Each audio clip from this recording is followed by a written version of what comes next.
السلام علیکم.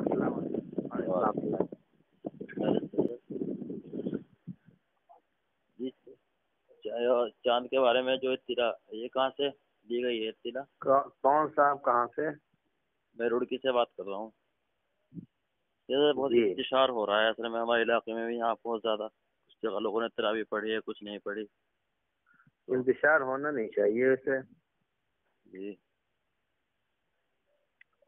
معتبر خبروں کی بنیادی پر شرعی دلائل کی روشنی میں فیصلہ کیا گیا ہے. اچھا سمجھے؟ جی جی وہی اس میں لوگ بہت زیادہ اصل میں سب کے پاس واٹس ایپ ہے. کہیں سے جیسے ممبئی سے خبر آ رہی ہے کہ ممبئی میں نہیں ہوا, بھوپال میں نہیں ہوا. ہاں تو اب یہ ضروری تھوڑی نا ہے کہ نہ ہونے کو دیکھا جائے. جہاں ہوا ہے یہ دیکھنا پڑے گا یہ ہونا شریعت میں معتبر ہے یا نہیں, اور پھر وہ ہونا معتبر ذریعے سے دوسرے جگہوں پر پہنچا ہے کہ نہیں پہنچا ہے.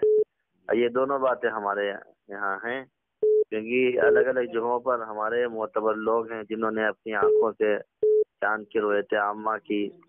3 الگ الگ جگہ ہیں, الگ الگ اسٹیٹ ہیں, اور پھر وہاں سے معتبر ذرائع سے ہم تک خبریں پہنچی ہیں. یہ مولانا مفتی صاحب سے بات کر لیجیے. مولانا مفتی نعمان صاحب دارالعلوم. السلام علیکم. وعلیکم السلام ورحمۃ اللہ وبرکاتہ. جی خیریت ہے حضرت؟ الحمدللہ اللہ کا فضل ہے. آپ فرمائیے.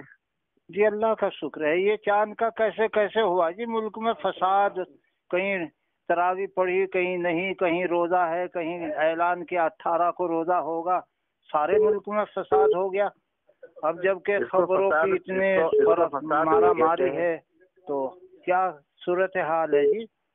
اس کو فساد نہیں کہتے ہیں, انتشار کہتے ہیں. فساد دوسری چیز ہوتا ہے. جی چلو انتشار ہے جی حضرت, انتشار. جی ہاں وہی میں نے کہا فساد آپ کہہ رہے تھے. نہ حضور انتشار. جی دارالعلوم دیوبند نے معتبر خبروں کی بنیاد پر شرعی دلائل کی روشنی میں چاند ہونے کا فیصلہ کیا ہے. جی دارالعلوم کو 3 الگ الگ جگہوں سے رؤیت عامہ کی خبریں ملی. ایک تو شہر مدراس سے, جہاں ایک مدرسہ کاشف الہدا ہے, وہاں کے ایک ذمہ دار ہیں حضرت مانا یعقوب صاحب, وہ دارالعلوم کے رکن شورا ہیں. جی جی جی جی. تو اس مدرسے کے کئی اساتذہ نے اور طلباء نے مل کر کے مغرب کے بعد میں چاند کی رؤیت کی. جی اور ایک بڑی مسجد ہے مدراس میں پریمیٹ کے نام سے, جی وہاں بھی دارالعلوم کے ایک سابق امام اس مسجد میں امام ہیں. یہاں دارالعلوم کی مسجد میں وہ پہلے امام تھے جب پڑھا کرتے تھے.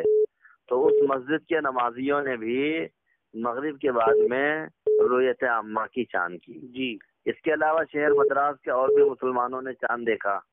دوسرے کرناٹک میں ایک جگہ چترا درگا ہے, وہاں جمعیت کے لوگ ہیں, علماء کرام ہیں.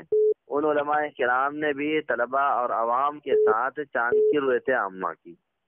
جی حضور. تیسرے جو ہے آندھرا پردیش میں ایک جگہ نیلور ہے, وہاں ایک مولانا الیاس صاحب ہیں, انہوں نے اور 3 اور 5 الگ الگ مختلف مساجد کے نمازیوں نے اور عوام نے چاند کی رؤیت کی. یہ 3 بڑی جگہوں سے چاند کی رؤیت عامہ کی اطلاع ملی. اس اطلاع سے تحقیق کے بعد میں جب اطمینان ہو گیا تب دارالعلوم نے چاند ہونے کا فیصلہ کیا ہے. یہاں ان تینوں اسٹیٹ میں ایسا فاصلہ نہیں ہے کہ شرعی اعتبار سے وہاں کا چاند الگ ہو اور یو پی کا چاند الگ ہو, بلکہ دونوں جگہوں کا چاند شرعی اعتبار سے ایک ہوتا ہے. اس لیے دارالعلوم نے فیصلہ کیا ہے. اب جو حضرات ان کو نہیں مان رہے ہیں ان کی ذمہ داری ہے کہ نہ ماننے کی وجہ پیش کریں. اور نہ ماننے کی وجہ جو ہے یہ فقہا کے فتاوی اور تحریرات کی روشنی میں ہونا چاہیے کہ آپ ان خبروں کو کیوں نہیں مانتے ہیں. کیا خبر دینے والوں کے اوپر شک ہے تو کیوں شک ہے, یا آپ تک پہنچنے میں آپ کو شک ہے تو آپ وہ بتائیے, یا آپ ان جگہوں کا چاند الگ مانتے ہیں, یو پی کا چاند الگ مانتے ہیں, تو اس کی بنیاد کیا ہے. ان کو چاہیے کہ یہ چیزیں حل کریں. جی سمجھے؟ جی. اس لیے ہم لوگوں نے اسی طرح جمعیت والوں نے بھی تحقیقات کی, ان کو بھی اطمینان ہوا, انہوں نے بھی فیصلہ کیا. دارالعلوم والوں کو اطمینان ہوا, انہوں نے بھی فیصلہ کیا. اور امارت شریعہ پٹنہ والوں کو اطمینان ہوا, انہوں نے بھی فیصلہ کیا.